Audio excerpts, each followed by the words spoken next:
Começamos semana passada uma série intitulada Uma Igreja Como Deve Ser.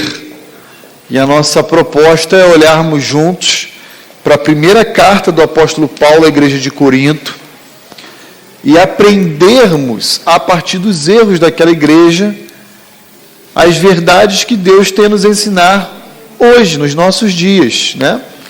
Para que nós possamos também aprender, crescer, viver de uma forma agradável e aprovada aos seus olhos.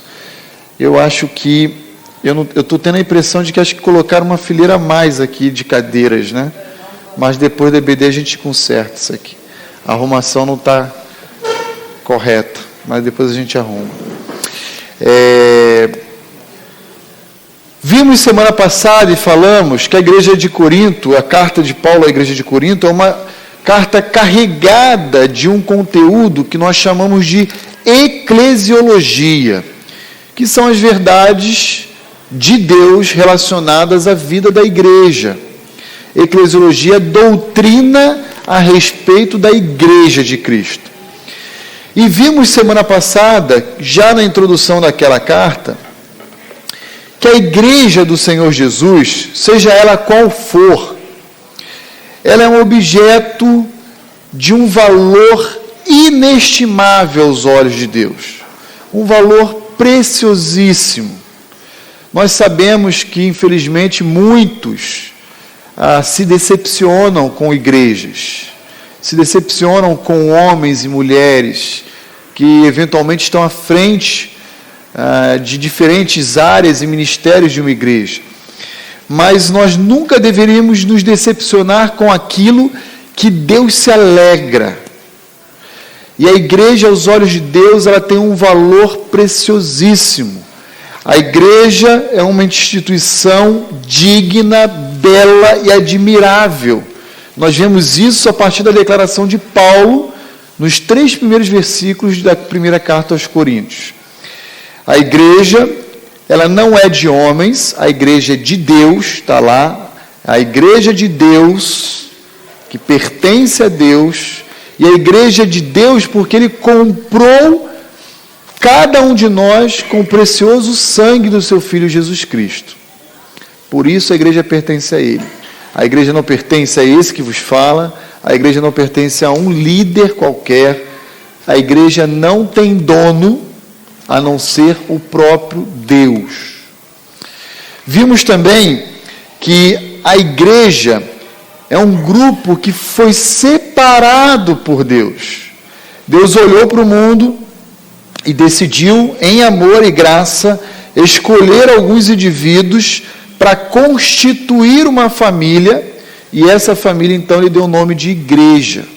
Por isso, nós somos santificados, separados do mundo e dedicados a Deus. E fomos chamados também para viver um estilo de vida santo, renunciando àquilo que a nossa corrupção tende a nos levar à prática do mal, renunciando a essas coisas erradas e nos apegando tão somente na graça, no amor, no perdão e na capacitação que o Espírito Santo de Deus nos oferece. E por último, a igreja é um povo que invoca a Cristo e tão somente a Cristo. E ele deixa isso claro, registrado no versículo 3 da primeira carta à igreja de Corinto, capítulo 1. Muito bem, vimos que esse valor que a igreja possui não é pelo que a igreja pode fazer por Deus ou pela expansão do reino, mas por aquilo que Deus fez por ela. E essa verdade vai ser mais uma vez reafirmada nos versículos 4 a 9, que nós iremos estudar na manhã de hoje, tá bom? Contudo, antes de olharmos para esses versículos 4 a 9, eu gostaria de fazer uma dinâmica rápida com os irmãos, tá? Aí, assentado como os irmãos estão, em grupos de 4, 5, 3, dependendo de quem esteja aí ao seu lado, eu gostaria que vocês se reunissem em 5 minutinhos e tentassem responder a seguinte pergunta: Você está satisfeito com a sua igreja? Nós somos suspeitos a dizer isso, né? A responder essa pergunta. Mas pense assim, pelo menos, o que leva alguém a estar ou não satisfeito com a sua igreja? Ok? Então, tenta pensar de uma forma objetiva quais são os parâmetros que nós, inclusive eu e você, normalmente lançamos mão para parametrizar, para mensurar o nosso grau de satisfação. O que aí fora o pessoal costuma dizer para justificar o seu descontentamento ou o seu contentamento com uma igreja local? Então, rapidinho aí, em 5 minutos, cola com alguém que está do seu lado, rapidinho, e pergunta aí a ele: você está satisfeito com a sua igreja? Ok, então vamos lá, gente. Quero ouvir a interação que vocês tiveram aí, grupos, rapidinho, resumidamente.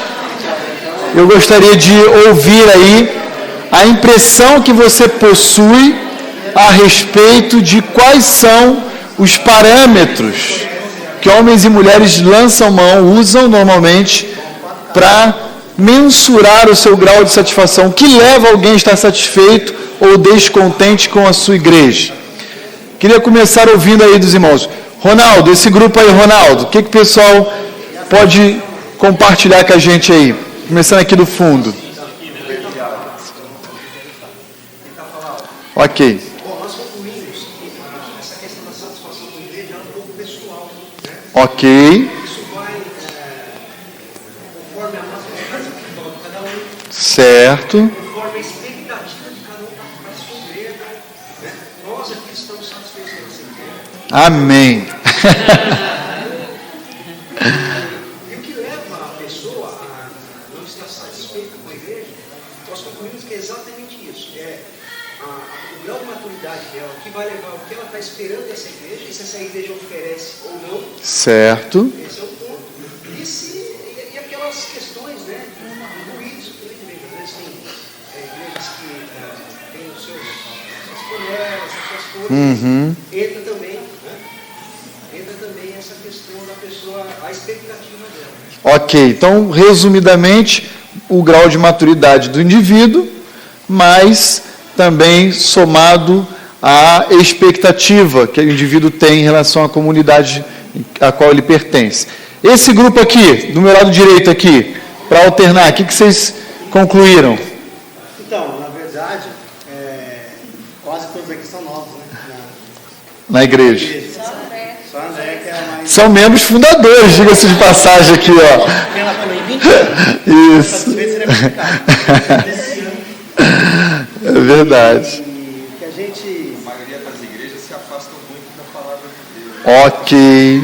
Da Bíblia em si, né? Certo. E acabam, por jeito, afastando as pessoas mesmo que lá frequentavam. Né? Sim, acabam repelindo, né? Afastando elas do convívio. Perfeito. Chegaram hoje pelo primeiro dia, Sim. já estão gostando. Já estão... Legal, vamos compartilhar e interagir. A família já. É isso aí, que bom. Acompanhava pelo YouTube, Da igreja? não conhecia, não sabia que era. Ah, tá. Mas Legal. acompanhava algumas atividades pelo YouTube Que joia. e que coisa, né? De repente, Tivemos a oportunidade de nos encontrarmos pessoalmente.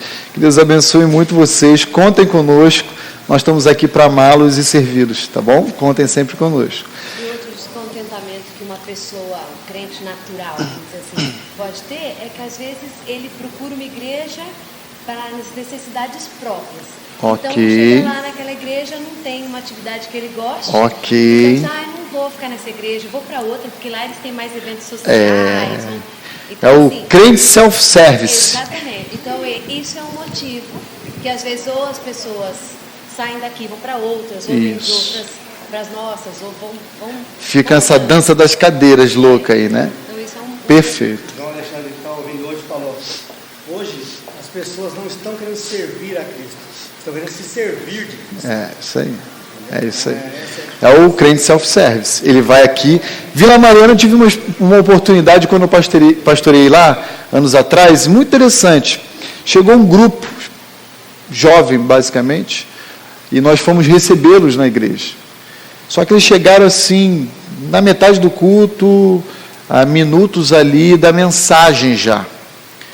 Aí nós não sabíamos se eles tinham errado o horário, porque não conheciam a igreja. E aí, cumprimentando, eles falaram que não, que eles estavam vindo de uma outra igreja, próxima a nossa, porque segundo a percepção deles, lá o louvor era top, e na Vila Mariana a pregação era top. Então, o que ele fez? Solucionou o problema. Eu saio rapidinho aqui no final do último louvor, pego o Uber, chego lá, ouço a mensagem e vou para casa empoderado, né? E esse grupão aqui? O que vocês me dizem aqui, esse grupão aqui do Nil? Acho que quando você foca na palavra, ela é suficiente para suprir todas as suas ansiedades, seus desejos. Legal. E a igreja tem uma palavra afirmada, verdadeira, acho que fecha toda a possibilidade de não ficar contente com a igreja, não ficar contente. Então, quando a gente olha para a palavra, a certeza de ser feliz na igreja, é 100%. Legal. Mais alguém gostaria de fazer alguma contribuição? Aleandro. Aqui nós temos que uma pessoa está satisfeita com a igreja, é tentar em comunhão. Comunhão com ela. O que é comunhão? Está em comum em Cristo. Ok. Quando a pessoa não pega comunhão com a igreja e se afasta de Cristo, é bem satisfeita. Certo. Então, está em comunhão, em comum em Cristo. Isso. Perfeito. Legal. Acho que todas as contribuições aqui colocadas se somam, né? Elas se reúnem aí para uma conclusão mais precisa desse quadro. Infelizmente, nós vivemos dias em que o interesse particular ele é projetado sobre a igreja, criando e fomentando no coração do indivíduo uma expectativa de que a igreja deve servir a ele e a sua família. Então, como eu trabalhei muitos anos, especialmente no Ministério Infantil, forte lá de Vila Mariana, muitas famílias que se chegavam falavam para a gente claramente: eu estou vindo para cá porque aqui tem um Ministério Infantil forte e eu quero que meus filhos cresçam aprendendo de Deus, amando a Deus e tudo mais. Legal, não tem nada de errado nisso. Mas a pergunta que eu sempre fazia em situações semelhantes a essa era: e o que você pretende oferecer à igreja que lhe serve? Porque somente ser servido é um ato de pura conveniência, não é? E é isso que nós vivemos hoje. Pessoas procuram por igrejas com estruturas grandes, que possam oferecer diferentes recursos à sua família, ao seu interesse pessoal. Pessoas procuram igrejas, são atraídos por comunidades que atendem uma expectativa, porque eu gosto, por exemplo, do louvor. Então, lá é um show de culto. Literalmente um show, né? Entre tantas outras considerações que os irmãos já fizeram. Poucos, e isso tem a ver com o grau de maturidade, conforme o Ronaldo falou, são aqueles que de fato procuram uma igreja séria por causa da fidelidade às Escrituras, por causa de um ensino correto, ortodoxo, por causa de um compromisso, um envolvimento, um serviço sincero. Poucos são aqueles que o fazem isso. E comunidades que se comprometem com a palavra de Deus atraem para si pessoas ensináveis e que querem crescer e prezam isso como valor. Uma outra perguntinha, já que vocês estão reunidos, o que normalmente acontece com aqueles que estão descontentes com a sua igreja? Muito bem, deixa eu pegar aqui essa dupla aqui, Renato e Paulo. É um grupo aqui com o Johnny. Desculpa, não vi. Do outro lado da rodovia aqui, O que vocês acham que acontece como um desdobramento natural de uma insatisfação de um indivíduo perante sua comunidade local lá, sua igreja? O que vocês acham?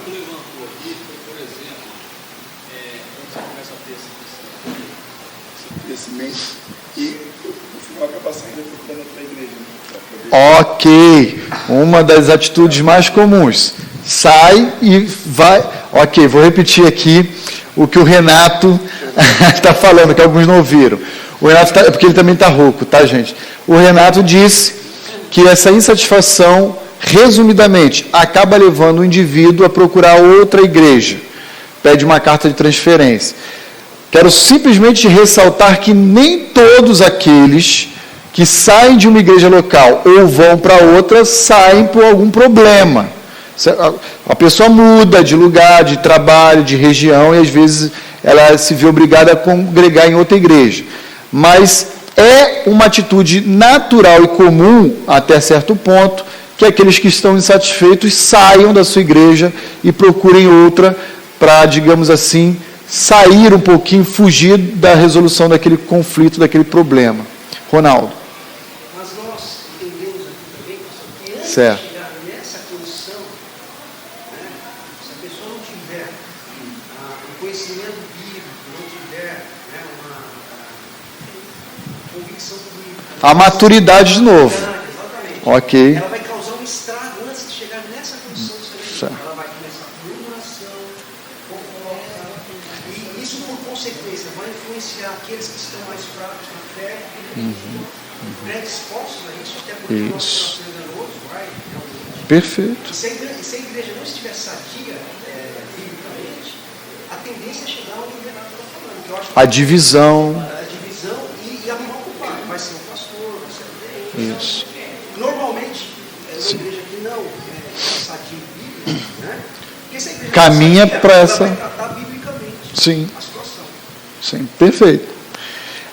Caminha para divisão, para destruição, para um alto grau de enfermidade, um estágio realmente dramático, infelizmente. É isso aí. Mais alguma contribuição aqui dos irmãos? Poucas são as pessoas, isso tem a ver com o grau de maturidade, que ao estar descontente, insatisfeito por algum erro que a igreja possua, essa pessoa procure a liderança, as pessoas responsáveis e converse, dialogue. Normalmente, elas não fazem isso. O que elas fazem? Ela se aproxima de alguém mais ali presente no seu círculo de amizade e começa a censurar a igreja. Começa a falar mal da igreja. Gente, eu não estou dizendo que a igreja é perfeita, porque a igreja é constituída de pecadores. Nós seremos perfeitos lá na frente, quando formos glorificados. A igreja falha, eu falho e os irmãos falharão. Ok? Mas a nossa falha não pode dar margem a uma falha ordenada de falação, de fofoca, de censura, de divisões, de derrubar a liderança, derruba pastor, como se a solução fosse isso. Na verdade, a solução começa por aqueles que estão fazendo isso, que esses é quem estão, de fato, enfermos ou são, em alguma medida, imaturos para lidar com problemas. Uma terceira pergunta, e essa eu já respondi até na semana passada e retomei na manhã de hoje, é a seguinte. Pois não, Marcos? Pessoas que estão enfermas, né? Mas também está sendo uma revelação de Deus para curar a igreja. Não, pode ser um erro de fato da parte da liderança, do pastoreio, etc. E essas pessoas maduras, elas vão identificar, mas o processo, por elas serem maduras, será um processo saudável. Elas irão procurar a pessoa responsável, irão dialogar, orar por elas. Só que, via de regra, não é isso que acontece. A parte da solução está aí. Isso. Esse é o caminho saudável e adequado. Uma transparência, um diálogo. Agora, o que normalmente acontece é o contrário. O que normalmente acontece é a falação. Ah, você viu isso? Ah, você viu? Ah, que absurdo. Para os irmãos terem uma noção, eu tenho um amigo que é pastor e ele foi convidado a pastorear uma igreja no interior de São Paulo. E ele estava no processo de transição. Ele já tinha aceitado o convite, ele estava para no mês seguinte assumir a igreja, quando algumas pessoas da liderança dessa igreja qual ele iria assumir ligaram para ele durante a semana e falaram assim: pastor, a igreja está querendo pintar aqui o salão de culto. Há uma dúvida se a gente deve pintar da tinta A ou B, tipo branco ou bege, sei lá, não lembro agora. Ele simplesmente falou assim: meu irmão, vejam que vocês como igreja, eu não estou aí, não era do lado, era lá no interiorzão, eu não estou aí, vejo que vocês como igreja entendem ser o melhor. Particularmente, eu não quero nem me meter nisso, para mim é uma coisa que é indiferente. Eu estou indo para aí para pastorear vidas, para cuidar, eu não estou preocupado com a cor que vocês querem escolher. Gente, quando ele assumiu aquela igreja, um grupo que foi superado pela escolha do outro, da cor, já estava causando um reboliço no ministério que ele acabara de assumir. E isso já estava, inclusive, ameaçando o ministério dele. Porque o Senhor deu autoridade para esse grupo escolher a cor tal, por uma questão de preferência pessoal. Capricho. Gente, não existe espaço para capricho no reino de Deus. A igreja é de Deus, quem manda é Deus, e eu não estou aqui para colocar minha opinião pessoal, minha preferência pessoal para a vida nova, para qualquer igreja. O que é a Assembleia? Os irmãos concordam, anui. Faz isso e aquilo. Ok, vamos botar para frente. Aqueles que são contrários têm que abraçar a causa da maioria, gente. Se não, sabe o que vai acontecer? Ficar, então agora eu vou boicotar. Olha a que ponto a gente chega. Tem um pastor próximo a mim, que a igreja dele passou por um processo de aquisição de um terreno ao lado da igreja do templo. E o dono queria vender, se desfazer, eles estavam preocupados se poderiam comprar e virar um boteco, enfim, alguma coisa não muito legal para a igreja. Então eles falaram, por que a gente não compra esse terreno, aproveita e amplia aqui um espaço para a nossa juventude e tudo mais. A maioria decidiu comprar. E uma minoria disse, não acho que tenha necessidade, a gente não tem esse compromisso, a gente não deve comprar. A maioria decidiu, vamos comprar. Sabe o que a minoria fez? Gente, é coisa do inimigo. Estou falando para vocês. A minoria falou, simplesmente se articulou entre eles e falou assim, a gente agora também para de contribuir com os nossos dízimos e nossas ofertas. A gente vai deixar, e eu quero ver a igreja honrar com as prestações que ela assumiu. Gente, puro ato de carnalidade. A igreja, ela é de Deus.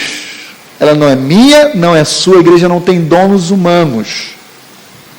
Nós não podemos enveredar por uma trajetória como essa. É muito perigoso. Igrejas que normalmente caminham nessa direção acabam colhendo para si destruição e vergonha. Por último, quais são os termos que o apóstolo Paulo utiliza aí nos versos 1 a 3, que foi o tema do nosso estudo semana passada, para se referir aos crentes? Olha aí, nós já falamos desses termos.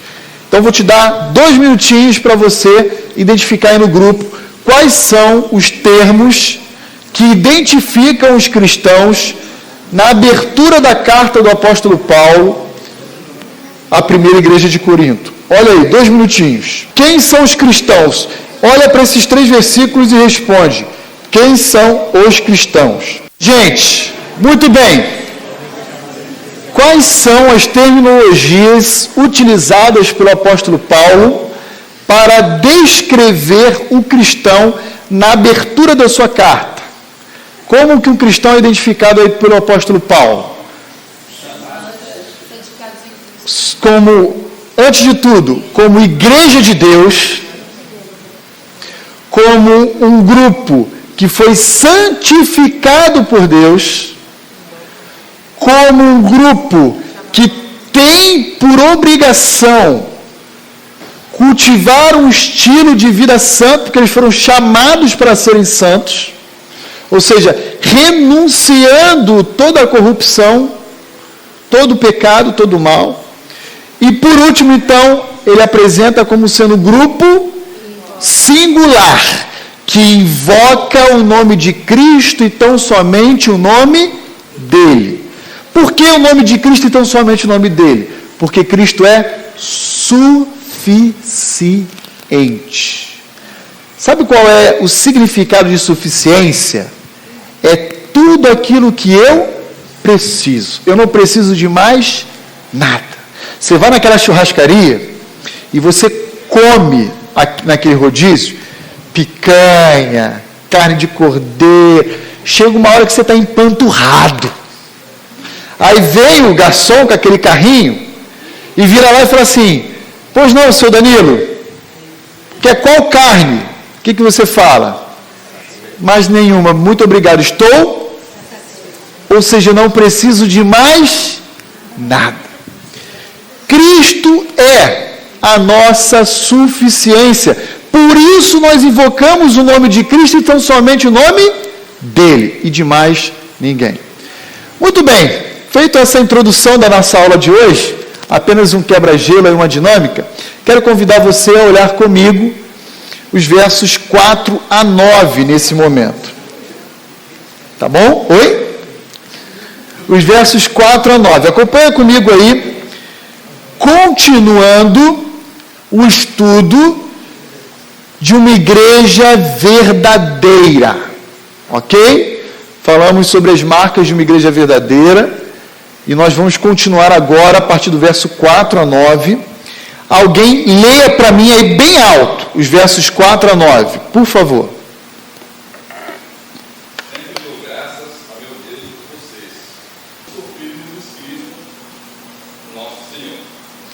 Muito obrigado, Fabiano. Observa aí comigo, especialmente o verso 4. O verso 4, o apóstolo Paulo escreve que em oração, com ações de graças, ou seja, em gratidão a Deus, ele reconhece que a igreja de Corinto, ela é especial, ela é preciosa aos olhos de Deus, por causa da graça que lhe foi dada em Cristo Jesus. Mais uma vez, Paulo retoma o conceito dos versos iniciais da carta, para dizer que a igreja ela é preciosa, inestimável, valorosa, não por aquilo que a igreja pode fazer em obediência a Deus, mas por aquilo que Deus fez em favor dela. E o que Deus fez? Manifestou a sua graça por meio de Cristo na cruz do Calvário. É isso que o versículo 4 está nos dizendo. A igreja tem o seu papel de obedecer, de pregar o evangelho, de ser uma testemunha? Tem, mas isso não faz dela, e essa é a sacada que Paulo nos ensina, isso não faz dela uma igreja melhor ou pior aos olhos de Deus, porque ela é especial aos olhos de Deus. Isso faz dela uma igreja melhor ou pior aos olhos dos homens. Ela pode perder a sua utilidade para Deus diante dos homens, diante desse mundo, mas ela sempre será preciosa, inestimável aos olhos de Deus. Por quê? Por causa da graça que vos foi concedido por meio de Cristo Jesus, lá na cruz do Calvário. É isso que o versículo 4 está nos dizendo e nos ensinando. Tudo bem, gente? Estão comigo? Agora, olha comigo o versículo 5. Olha qual é uma das razões das ações de graças de Paulo por aquela turma. A primeira, então, é por causa da graça que foi concedida em Cristo Jesus. E a segunda, porque aquela turma havia sido enriquecida, como diz o versículo 5, em Cristo, em toda a palavra e em todo o conhecimento. Uma das razões que Paulo louvava a Deus e agradecia pela igreja de Corinto era porque ele olhava para aquela turma torta e ele dizia: eis um grupo plenamente rico em Cristo. Bem, aos olhos seu e meu, aos olhos dos homens, você olhar um grupo imoral, um grupo dividido, um grupo em conflito, como um grupo totalmente desvalorizado e repudiável. Mas Paulo olha para aquele grupo e sabe o que ele diz? Àquele grupo: vocês transbordam de riqueza. Como que ele tem essa coragem de dizer isso? Porque ele explica qual é o sentido do enriquecimento que aquela igreja possui. Aquela igreja não foi enriquecida porque os desempregados de repente conseguiram empregos. Aquela igreja não foi enriquecida porque as entradas delas triplicaram. Aquela igreja não foi enriquecida porque um indivíduo simples, comum, se tornou empresário. Que é isso que aí os contextos aí fora pregam e ensinam. Aquela igreja tinha sido enriquecida nele, ou seja, em Cristo, em toda palavra e em todo o conhecimento. O que é a palavra de Deus, senão o registro da revelação da sua vontade ao homem? Então, aquela igreja tinha o privilégio de ter o acesso ao conhecimento da vontade de Deus à sua disposição 24 horas por dia.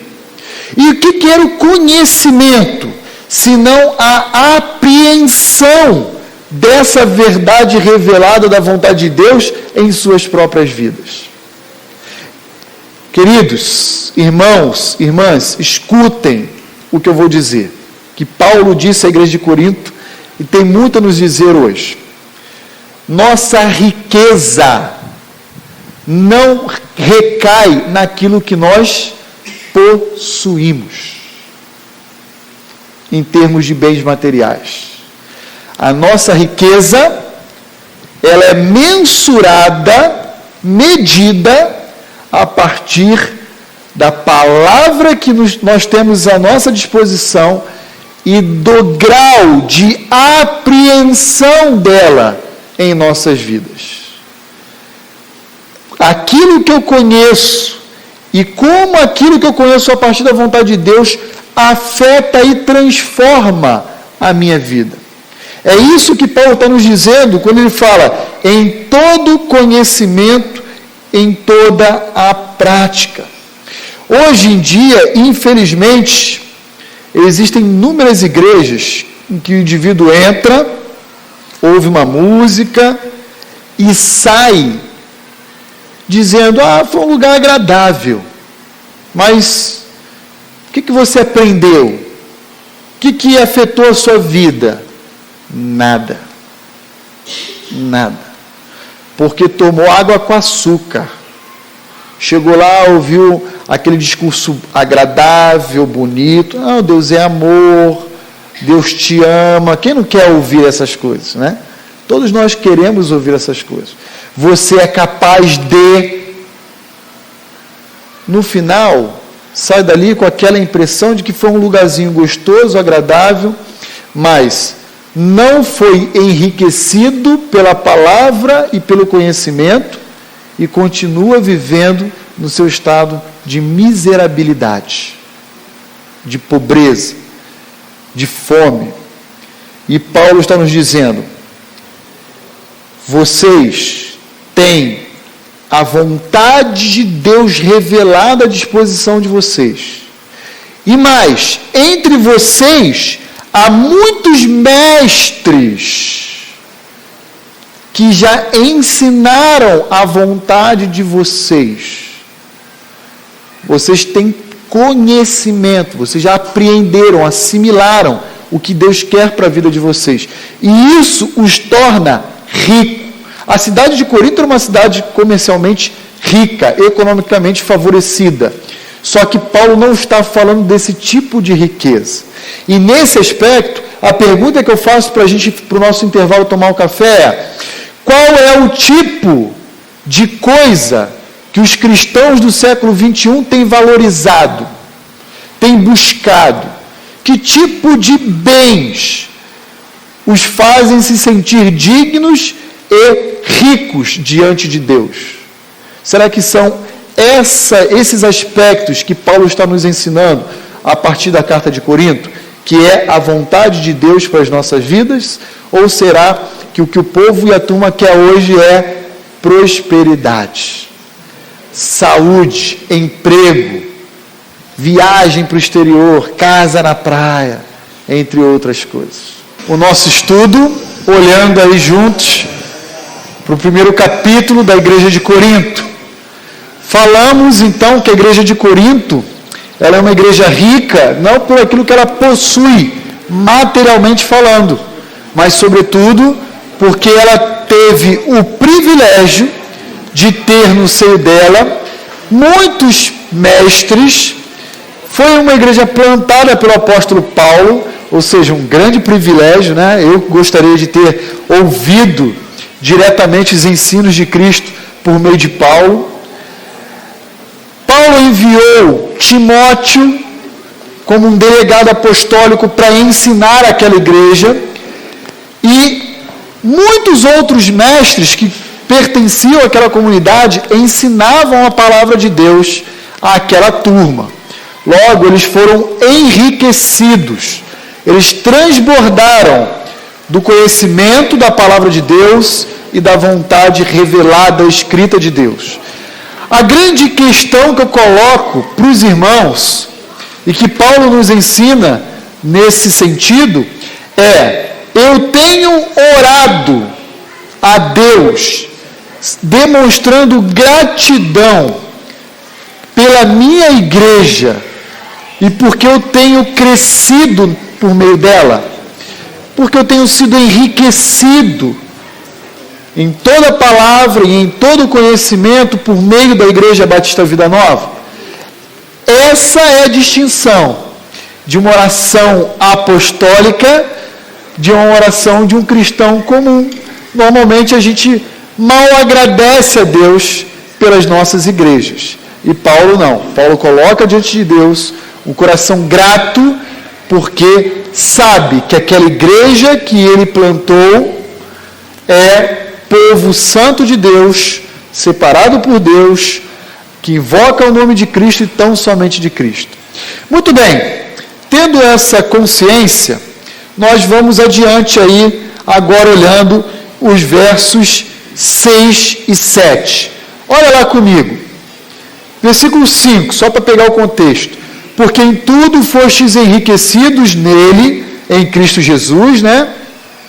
Em toda palavra e em todo conhecimento, assim como o testemunho de Cristo tem sido confirmado em vós. Então, olha só, versículo 4, eu sempre dou graças a Deus ao vosso respeito.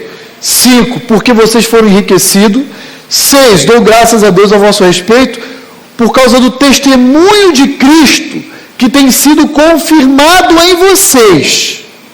E como que o testemunho de Cristo tem sido confirmado na vida de vocês? Versículo 7. Porque em vocês não falta nenhum dom. Então perceba que a gratidão do apóstolo Paulo a Deus em relação à igreja de Corinto tem a ver com atestar a mensagem cristã anunciada por meio daquela igreja. Como é que eles verificavam que aquela era uma igreja verdadeira? O apóstolo Paulo então diz no versículo 7, porque essa igreja não tem falta de dom algum nela. Como podemos verificar uma igreja verdadeira? Uma igreja que de fato atesta a mensagem cristã nela, em sua vida. É por meio do dom. por meio dos dons que Deus concede à sua igreja. Hoje eu não vou aqui me aprofundar nos dons, porque quando a gente chegar no capítulo 12 e 14, nós vamos trabalhar todos os dons que Paulo lista para nós, tá bom? Mas eu gostaria de lembrar a você que, primeiramente, todo cristão tem pelo menos um dom. E por que eu estou dizendo isso? Abra lá sua Bíblia em 1 de Pedro 4:10. Primeira carta do apóstolo Pedro, capítulo 4, versículo 10. Olha lá. Olha aqui que Pedro diz àquela comunidade de crentes da Ásia Menor. Quer abrir? Pode ler bem alto, por favor. Cada um exerça o dom que recebeu para servir os outros, administrando fielmente a graça de Deus em suas múltiplas formas. Observa que Pedro, ele já parte do pressuposto que todos nós recebemos pelo menos um dom de Deus. Existe crente sem dom? Não. Existe pessoas sem dons que se acham ser crentes. Ai, meu Deus, pastor, agora você me colocou em dúvida. Será que eu sou crente? Não sei, é você que tem que dizer isso. Todo salvo tem pelo menos um dom. Você pode não saber qual é o seu dom. E aí você... Então eu sou salvo sim. Né? Aí a gente, quando entrar no capítulo 12, no capítulo 14, nós vamos aprender aí, a título de exemplo com a igreja de Corinto, quais eram os dons presentes naquela comunidade do primeiro século. Tá bom? Na nossa comunidade, não necessariamente tem que ter todos aqueles dons, pode ter outros diferentes daqueles, mas Paulo nos ensina um pouquinho a respeito dos dons, também em outros contextos. Quer ver? Abra lá em Romanos capítulo 12. Romanos 12, alguém leia o verso 3 a 8.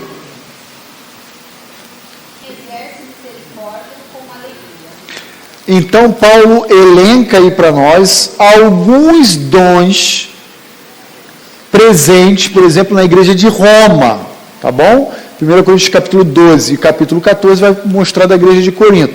Mas temos aí alguns tipos de dons presentes naquela outra comunidade de Roma. Dom de contribuição, como deve ser exercido o dom de contribuição? Com liberalidade. Dom de ministério, na verdade, não é talvez a melhor tradução, porque a palavrinha grega aí, qual é? Diaconia. É o dom do serviço. Ah, pastor, eu não sei qual é o meu dom. Você quer descobrir? Serve. Se mete nos diferentes ministérios da igreja, se prontifica a servir. Chega lá na cozinha e fala assim, como é que eu posso, Célia, servir aí na cantina? Chega lá para a Marilene, como é que eu posso servir no Ministério Infantil? Chega lá para o Renato, Renato, como é que eu posso ser útil no Ministério da Juventude? Sirva. Porque o dom que Deus nos confiou, ele não é para nós. Ele é para o outro. Então, olha que interessante. Deus me deu o dom do ensino. Como eu devo exercer? Suando a camisa, me esmerando em fazê-lo com excelência. Para que quem seja objeto da edificação? Os meus alunos. Então, é essa a dinâmica do dom. O dom é uma dádiva, é um presente que eu e você recebemos, mas não é para nós. Não é para nossa glória, não é para nossa autopromoção, e sim para a edificação da igreja, dos santos. Quem nos diz isso é o apóstolo Paulo, em Efésios capítulo 4. Abra lá comigo. 4, dos versos 11 a 16. Abre lá e quem abrir, leia bem alto para nós. Efésios capítulo 4, versos 11 a 16.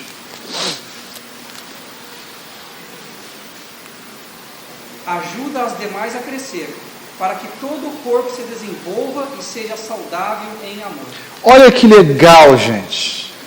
Deus nos dá dons, eles não são para nós, eles são para vocês, e os de vocês para nós, inclusive para mim.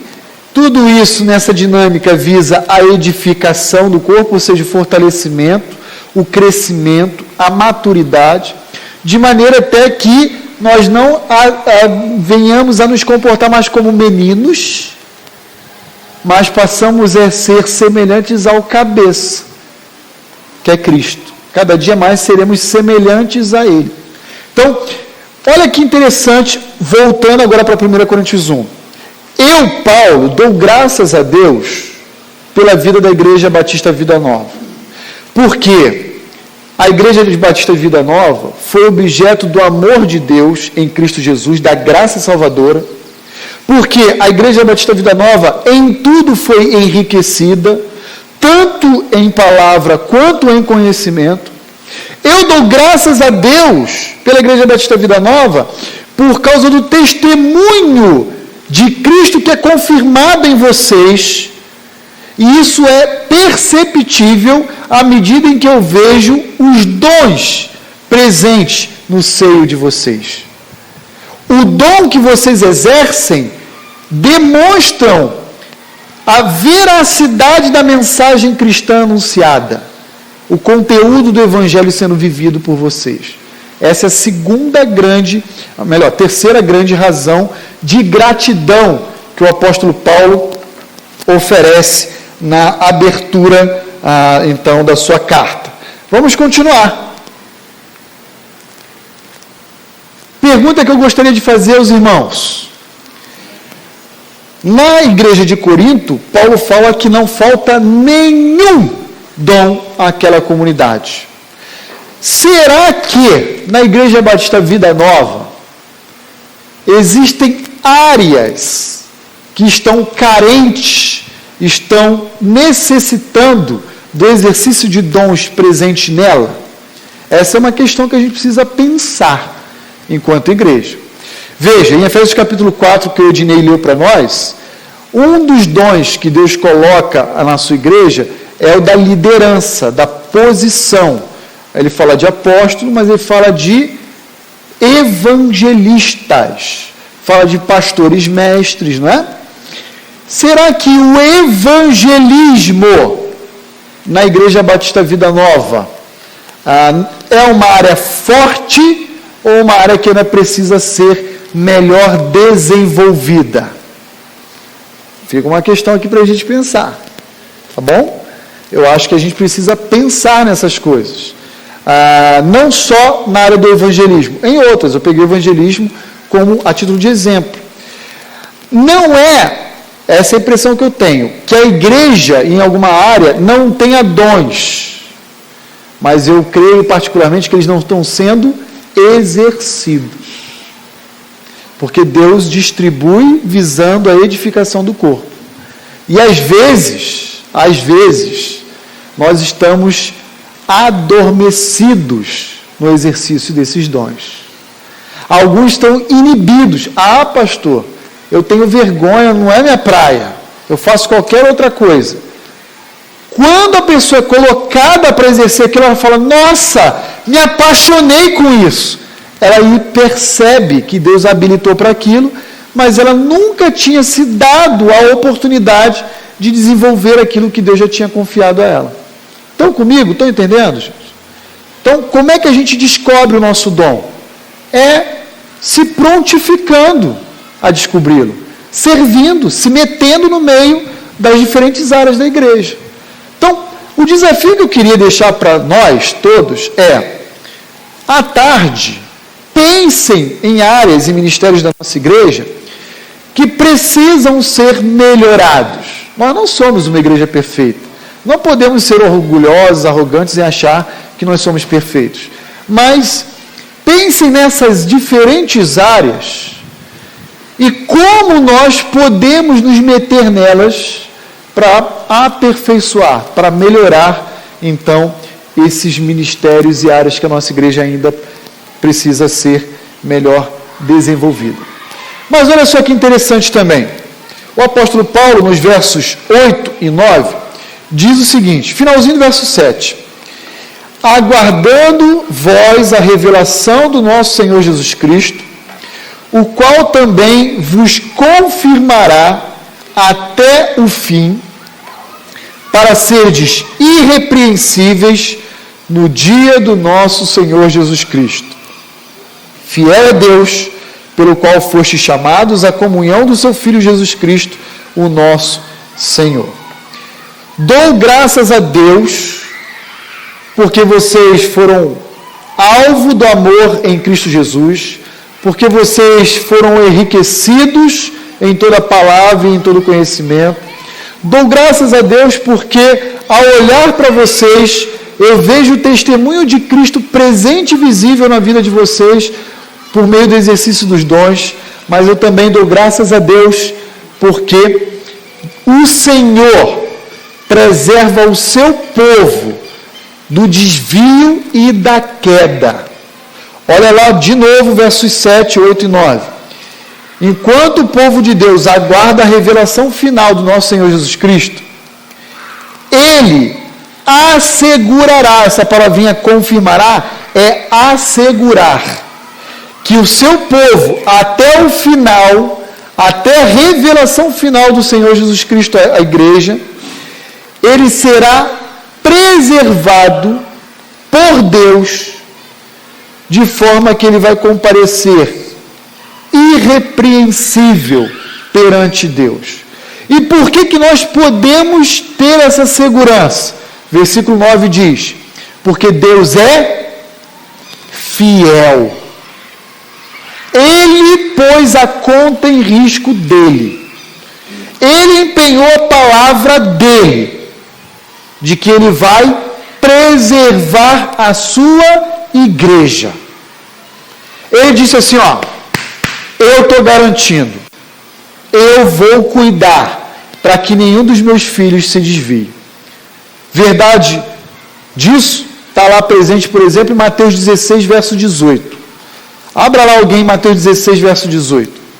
Antes da igreja existir na face da terra, a igreja passa a existir em Atos 2. Olha aqui que Jesus já estava deixando como promessa a sua igreja. Quer abrir e ler para nós, por favor. Mateus 16, 18. Pois também eu te digo que tu és Pedro, e sobre essa pedra edificarei a minha igreja, e as portas do inferno não prevalecerão contra ela. Olha só o que Jesus estava dizendo antes mesmo da igreja existir. A igreja é minha e as portas do inferno não vão prevalecer sobre ela. Gente, eu quero fazer apenas uma consideração que eu acho importante. Isso não significa que aquela igreja ali da esquina não pode vir a fechar as portas no futuro. Porque a gente vê também no ensino, especialmente de Apocalipse, capítulo 2 e 3, que igrejas como a de Éfeso, que perderam de vista o primeiro amor, Deus estava em vias de fechar as portas dela. Quando Jesus fala lá, eis que bato, estou à porta e bato, se você abrir, eu entrarei e cearei contigo, ele está falando aquilo para o incrédulo, não. Ele está falando para a igreja dele. Porque a igreja chegou a tal ponto, aquela igreja da Ásia Menor, na verdade, aquelas 7 igrejas lá como um todo, né? De deixar Jesus fora do culto. Jesus está fora. Muito legal, Jesus, fica aí do lado de fora. Deixa a nossa reunião acontecer aqui. Então, queridos, quando a gente olha para Mateus 16, 18, o que Jesus está dizendo nunca a igreja, até o dia em que eu vou voltar para buscar o meu povo, nunca ela desaparecerá da face da terra. Eu hei de preservá-la, confirmá-la, assegurá-la. Contudo, se a igreja se desviar, abandonar seu primeiro amor, incorrer em vários erros, se mantiver de uma postura orgulhosa, então aí eu vou tirar ela de cena. Ok? Então, só essa consideração que eu acho importante nós fazermos. Há ainda outros textos. Quer ver um exemplo? Abra lá comigo, por exemplo, em Judas, versículo 24 e 25. Judas. Judas só tem um capítulo, então olha lá o versículo 24 e 25. Olha só como nós temos segurança da parte do nosso Salvador, do nosso bondoso Deus, de que Ele há de preservar o seu povo, a sua igreja. Quer abrir e ler para nós? Ora, aquele que é poderoso para nos guardar e confessar e apresentar os irrepreensíveis com alegria perante sua glória. Ao único Deus sábio e Salvador nosso, seja a glória e majestade, domínio e poder, agora e para todos sempre. Amém. Olha, Ele é poderoso para impedir que tropecemos. Eu louvo a Deus pela igreja de Corinto. Louvo a Deus por todas essas coisas, mas louvo ao Senhor também, porque o Senhor é aquele quem cuida, preserva e guarda o seu povo do desvio e da queda. Por último, 1 de Pedro 5:10. Olha que legal. Pedro está dizendo para confortar e encorajar aqueles cristãos da Ásia Menor. Ele há de aperfeiçoar vocês. Ele há de preservar vocês. Ele há de cuidar, de demonstrar o zelo que ele possui como dono da sua igreja, como dono do seu povo. Então, queridos irmãos, como nós devemos orar? Talvez essa é a grande lição que Paulo nos ensina hoje. Nós devemos agradecer a Deus pela existência da nossa igreja, porque, antes de tudo, Deus em Cristo Jesus nos outorgou vida eterna, salvação. Por isso fazemos parte de uma mesma família. Sabe por que eu te chamo de irmão, eu te chamo de irmã? Porque nós temos um pai em comum, fazemos parte da mesma família. Eu louvo a Deus porque Ele nos permitiu ter acesso à sua vontade revelada, e isso afeta, transformando as nossas vidas. Eu louvo a Deus porque Ele deu à sua igreja dons que atestam, confirmam a nossa regeneração, o testemunho de Cristo em nós. E eu louvo ao Senhor, porque depois de tudo isso que o Senhor fez pela sua igreja, o Senhor assumiu o compromisso. O Senhor não precisava, mas o Senhor assumiu o compromisso de não permitir que ao longo da nossa caminhada nós venhamos a cair, nós venhamos a nos desviar, nós venhamos a falhar e nos apresentar de uma forma reprovável diante de Ti. Então, por isso, a verdade central desses versículos 4 a 9, que eu queria chamar a sua atenção, diz respeito às bênçãos que Deus oferece e derrama sobre a vida da sua igreja. E essas bênçãos produziram no coração do apóstolo Paulo um sentimento de alegria, de satisfação, de contentamento. E esse sentimento, ao observarmos as bênçãos que Deus oferece a nós, também deve nos gerar alegria, contentamento, satisfação. Isso deve ser expressado por meio de ações de graças. O problema de igrejas enfermas e de cristãos imaturos é que eles focam tanto nos pecados e nos defeitos e nas falhas da igreja, que se cegam para as inúmeras bênçãos que Deus derrama sobre o seu povo, diariamente. Muitas das vezes, pessoas que se afastam frustradas por não terem suas expectativas correspondidas na igreja, quando elas são visitadas, especialmente por alguns irmãos da igreja ou mesmo pastor, elas têm a tendência a dizer: ah, pastor, eu não estou indo mais lá porque eu vejo muita hipocrisia. Eu vejo fulano pecando, Beltrano errando, e depois lá no culto como se nada tivesse acontecido. Elas são cegas, elas se tornam cegas, elas são incapazes de reconhecer as bênçãos de Deus, mas fazem questão de valorizar os defeitos dos homens. Isso, contudo, não exclui a nossa responsabilidade, o nosso papel, de nos policiarmos dessas falhas e desses pecados. Contudo, não serve de justificativa para que nenhum de nós, nenhum irmão nosso, se afaste da comunhão da igreja. Essas pessoas, em outras palavras, estão dizendo: eu tenho olhos tão puros que eu não consigo mais adentrar naquela igreja porque lá eu só vejo iniquidade. E isso é uma postura de arrogância. Queridos, olhem para essa foto. Acabei de baixar hoje de manhã do Facebook de ontem. Sabe o que essa foto reflete? Bênção de Deus derramada sobre a Igreja Batista Vida Nova. Não pelo número de mulheres que participaram do encontro ontem, mas porque quando eu olho para aquela turma boa, bonita, eu vejo que o sangue de Cristo derramado valeu a pena. Precisamos olhar para a Igreja de Cristo com a lente que Paulo nos ensina na carta dele. Mas não para por aí. Olha isso aqui. Sabe o que foi isso? Almoço de encerramento da terça-feira de carnaval, acampamento da nossa juventude. Turma bonita, turma crescendo no conhecimento de Deus, uma turma vibrando, entrosada, compartilhando da vida e dos dilemas em comum, uns com os outros. Sabe como é que o crente maturo olha para essas imagens? Fala assim, ó, pecador, rebelde, obstinado. Sabe como Paulo nos ensina a olhar? Olha como a graça de Deus um dia em Cristo Jesus nos alcançou essa turma bonita.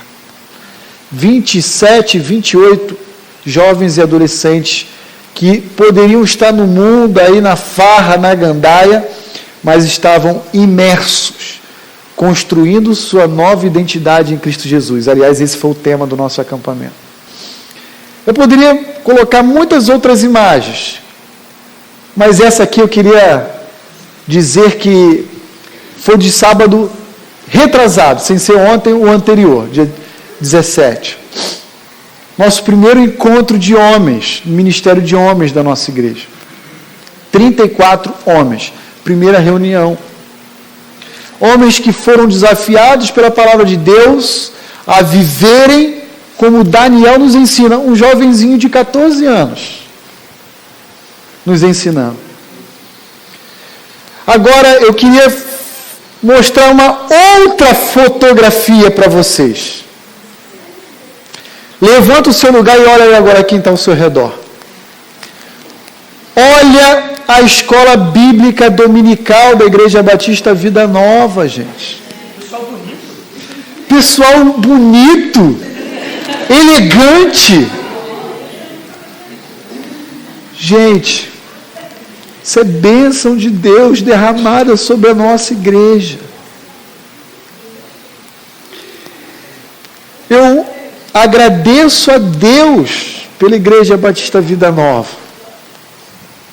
E por favor, não compreendam mal, nada do que eu estou fazendo aqui, apresentar, é para ser compreendido como motivo de orgulho, autoexaltação, não é isso. É reconhecimento do que Deus está fazendo no nosso meio, gente. Isso é muito bonito. Isso é muito lindo. Isso faz cada gota do sangue de Cristo ter o seu valor. Isso faz olhar para a cruz do Calvário e dizer, valeu a pena. Mas eu já sabia que valia, porque Deus nunca iria errar, né?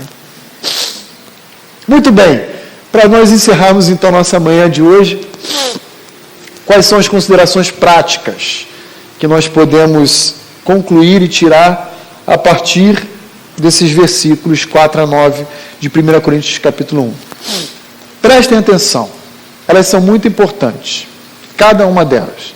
Primeira, como o apóstolo Paulo nos ensina, Não permita com que as falhas que há na sua igreja deem origem a um conceito ruim dela. Não permita. Sabe por quê? Porque a igreja, aos olhos de Deus, independente do que você pense, ela é preciosíssima. Você ama a igreja de Deus? Então, demonstre isso priorizando ela, se envolvendo com ela. Falei semana passada, eu volto a dizer, quando eu era namorado da Gláucia e amava a minha esposa, como eu amo ainda hoje, mas descobrindo aquele amor, eu queria estar 24 horas do lado dela. Se eu amo ela, português feio, né? Amo ela. Se eu a amo, eu não vou deixar de estar ao lado dela, na companhia dela, para estar em casa vendo o campeonato carioca, ou brasileiro, ou estadual aqui de São Paulo. Se eu amo a minha esposa, eu não quero deixar de estar ao lado dela para ver Fórmula 1, para ir no shopping ou no parque. Se eu amo a igreja de Cristo, todo o meu lazer, o meu tempo de descanso, eu vou concentrar em outros momentos da minha semana, porque no domingo eu quero estar junto de quem eu amo. Se você não ama a igreja de Cristo, você deveria reconsiderar isso, porque Deus a ama. E aquilo que Deus a ama, eu tenho que amar com todas as minhas forças. Se Deus olha para a igreja e vê nela um valor inestimável, preciosíssimo, quem sou eu para desmerecê-la? Então, reoriente a lente dos seus olhos. Porque ao longo da nossa caminhada como igreja, nós vamos falhar. Eu falo isso no meu grupo pequeno, ao longo do semestre que eu tenho com eles, os novos membros, eu falo, olha, nós não somos uma igreja perfeita. Eu sou bem honesto e transparente com todos, especialmente aqueles que estão se achegando à nossa igreja. Nós não somos perfeitos, mas nós perseguimos a perfeição. Nós queremos aprender e crescer juntos. Não foquem nas falhas. Como o apóstolo Paulo, dê sempre graças a Deus pelas bênçãos descritas como exemplo na primeira carta de Coríntios, porque você é objeto da graça salvadora, porque você foi enriquecido em toda a verdade e conhecimento, porque eu vejo o exercício de dons sendo desenvolvidos no meio de vocês. Gente, olha, nós temos uma cantina, nós temos uma escala de voluntários que se prontificam a trazer um café da manhã, à noite, a trazer um salgado, um lanche, um suco, um refrigerante, para vender e reverter o produto dessa arrecadação para reforma, construção do nosso templo, das nossas instalações. Gente, isso é exercício de dons. E eu vejo o testemunho de Cristo na Igreja Batista Vida Nova por meio desse envolvimento e serviço. Avalie em sua vida esses favores, se eles estão presentes na sua vida. Se você tem crescido, tem sido enriquecido pela palavra de Deus, se você tem se envolvido, servido à igreja local, porque isso é um parâmetro objetivo para você verificar e confirmar se você realmente é parte de um povo santo, se você realmente é salvo, regenerado. Porque lembra de 1 de Pedro 4,10, todo cristão, todo salvo, tem pelo menos um dom. Você pode não saber qual é o seu dom, e eu quero desafiá-lo nessa manhã, embora o nosso assunto aqui não seja dons, mas eu quero fazer um gancho para dizer, procure descobrir. E você só vai descobrir se metendo nele, se abrindo e permitindo descobrir qual é o seu dom. Certo?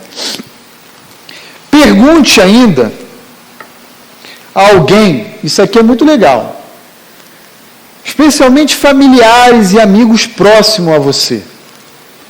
Seja honesto, não evite confrontações. Pergunte a alguém próximo a você, que te conhece bem, se a sua vida e o teu testemunho, de fato,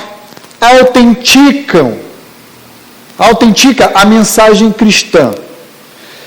Se as pessoas, ao olharem para você, conseguem ver transformação, conseguem ver em você bons conselhos, conseguem enxergar que você, sim, foi transformado pela mensagem do Evangelho.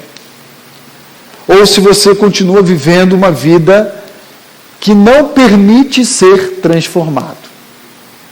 Paulo diz: eu louvo a Deus pela igreja de Corinto, por causa do testemunho de Cristo em vós. Eu consigo ver Cristo em cada um de vocês. Amém, irmãos? Que Deus nos abençoe, que Deus nos dê um excelente domingo na sua presença. E mais uma vez eu quero desafiar você a participar do nosso primeiro fórum, dia 17 de março, lá no formuláriozinho eletrônico que você recebeu no WhatsApp, ou mesmo aqui comigo. Você pode fazer sua inscrição, tem um valor lá da sua inscrição, vai dar direito ao livro, ao coffee break, a um pacote lá para você participar conosco. Tá bom, gente? Que Deus abençoe a todos.